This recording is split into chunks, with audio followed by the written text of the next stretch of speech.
La marche est sous-estimée, mais elle est aussi efficace qu'une séance de gym. En effet, tu dois y consacrer beaucoup plus de temps. Si tu n'es pas fan des haltères avec du heavy metal en fond sonore, c'est vraiment le choix qu'il te faut. Mais avant de prendre ton manteau et de sortir en courant, nous allons faire une expérience. Voici Bob, qui a atteint son objectif de faire 20 000 pas par jour. Il le fait depuis un certain temps maintenant et il a constaté de grands changements au niveau de son corps et de sa santé. Observons ses progrès, étape par étape. Bob déteste les salles de sport. Il n'aime pas transpirer en soulevant des haltères et il ne supporte pas d'avoir des courbatures le lendemain matin. De plus, Bob n'est pas très sociable et il se sent mal à l'aise dans une salle de sport avec une foule d'inconnus. Pour se débarrasser de tous ces problèmes, il s'est mis au sport le plus facile qui soit, la marche. Il a passé une soirée entière à faire des recherches en ligne et n'a cessé de tomber sur ce chiffre, 20 000. C'est le nombre de pas qui permet de brûler la même quantité de calories qu'une séance complète en salle de sport. Bob a pris son téléphone et a téléchargé une application qui comptait ses pas tout au long de la journée. Il a alors été surpris et frustré. Comme la moyenne des gens, Bob faisait moins de 4 000 pas par jour, soit environ 3 km. Mais à présent, il devrait en faire 5 fois plus. Bob a donc remplacé son film du soir par 1 heure de marche. Cela devrait suffire. Le lendemain, en fin de journée, Bob est rentré après avoir respiré l'air frais du soir et a de nouveau pris son téléphone et a regardé son score. Quoi ? 10 000 pas ? C'est seulement la moitié. Mais Bob était déterminé à faire ce changement dans sa vie. Le lendemain matin, il s'est réveillé 2 heures plus tôt, et ce, afin de laisser sa voiture dans l'allée et de marcher jusqu'au bureau. Bob se sentait mal pendant la première demi-heure. Il était encore endormi et ses yeux se fermaient tout seuls. Mais l'air frais du matin l'a aidé à se sentir mieux, et quand il est arrivé au travail, il allait plutôt bien.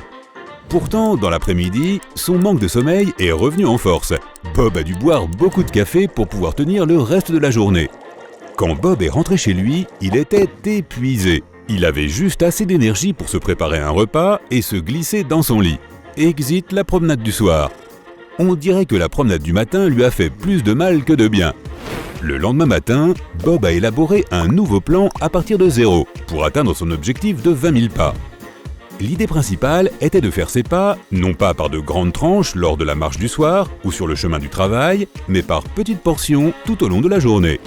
Le lendemain matin, Bob s'est réveillé comme d'habitude et se sentait bien. Cette fois, il est allé au travail en voiture, mais il s'est garé à l'endroit le plus éloigné possible. Cela représentait une marche de 10 minutes. Oh, et au lieu de prendre l'ascenseur, il a pris les escaliers jusqu'à son bureau au 6e étage.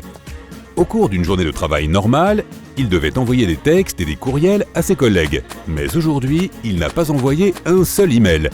Il est allé voir chacun en personne. Certains collègues n'étaient qu'à 2 bureaux de distance ou dans la pièce d'à côté. Mais d'autres se trouvaient à des étages différents ou même dans des bâtiments voisins. Donc si Bob n'était pas plongé dans la paperasse, il prenait le temps de faire la navette et de parler à ses collègues lui-même.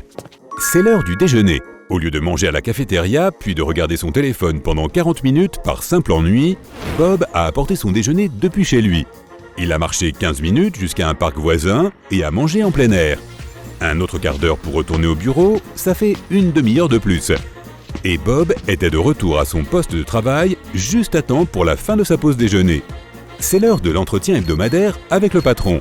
Bon, notre héros est déjà dans la salle d'attente, mais l'assistant lui dit que le patron est en retard. Eh bien, au lieu de s'asseoir sur la chaise et d'attendre, Bob décide de faire un tour dans la salle d'accueil. Super!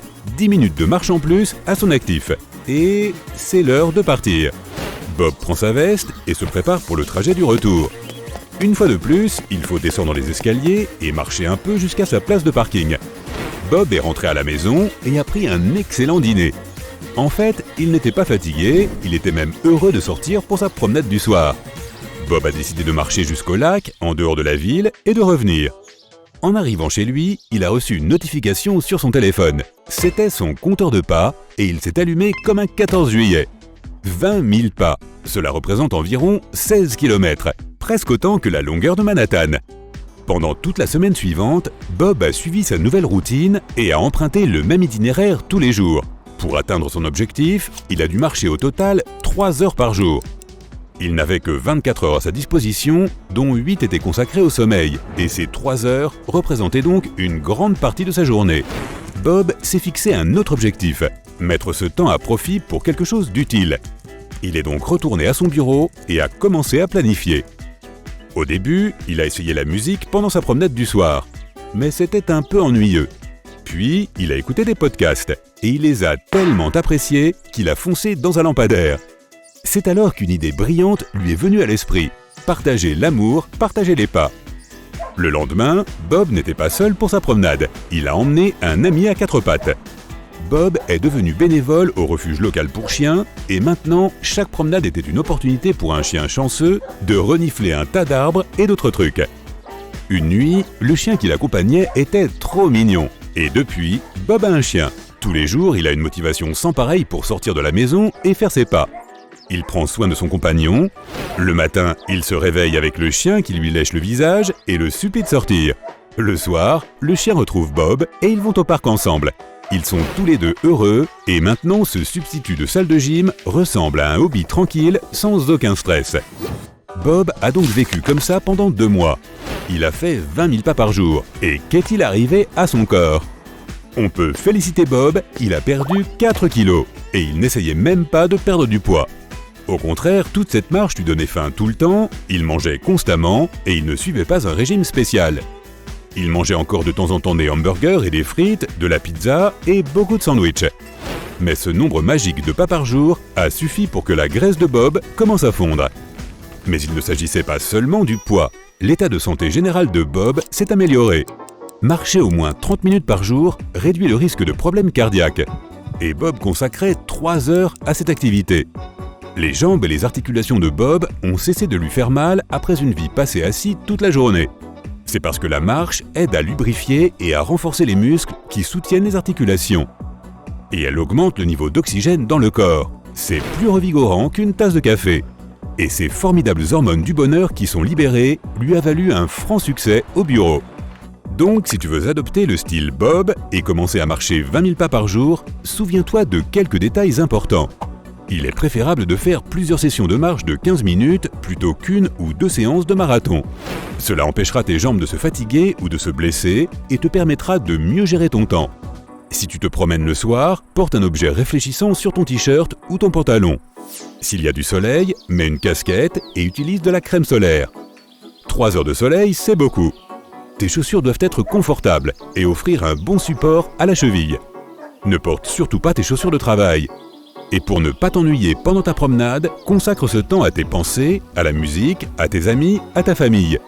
Ou bien tu peux toujours te trouver un ami à fourrure, car toute cette marche vous sera utile à tous les deux.